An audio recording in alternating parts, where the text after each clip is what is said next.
أنا أسوي هيك مثل ذول المذيعين الضايجين اللي ما يضحكون. حياكم الله، نشرة لأهم الأخبار نجرشها لحضراتكم من فوق التنكي الخاص بدبليو سينا، فأهلا وسهلا بكم.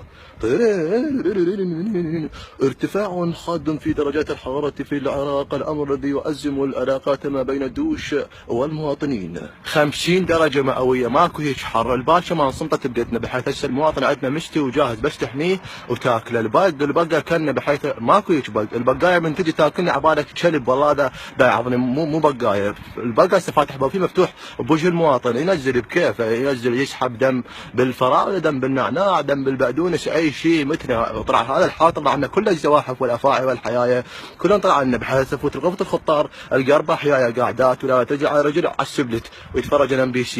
اقول لهن الله بالخير، تقول لي وخر من وجهي. لهالدرجه هاي ماكو، مو بيوت، صارت ناشونال جيوغرافيك، بحيث بيتنا بس عايزه هذا الناشونال جيوغرافيك اللي يحكي. فعلا انتشار واسع للافاعي في العراق. Sorry, the number you're trying to call. في الحقيقة هنالك أنواع كثيرة من الأفاعي في العراق انتشرت مؤخرا، فمنها الجبوري ومنها القيسية ومنها الأفاعي الجنوبية والشمالية. مثل منها الحر هذا. هسه المواطن بالعراق عندنا الدبليو سي بالنهار ما افوت لها لو يجي شو منو مخبار عاقل افوت الدبليو سي والماي نار يسمى الصمت.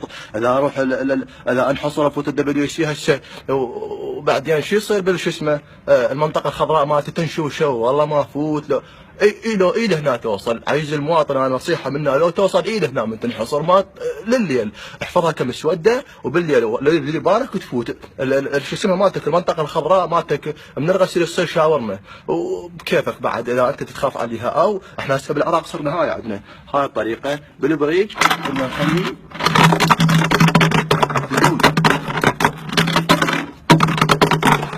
لازم نخلي ثلجه به على الاقل حتى يحافظ على سلامه المنطقه الخضراء، بحيث حتى الخطار صار من يجينا ويريد يروح للتواليت نطي البريج بثلج، يقول لي يا ابن اشترس لي عرق، خما عرق حاط لي ثلج. ماكو الشمس، يعني تخيل الشمس عندنا توزع حراره بكيفها، فاتحه بث مباشر.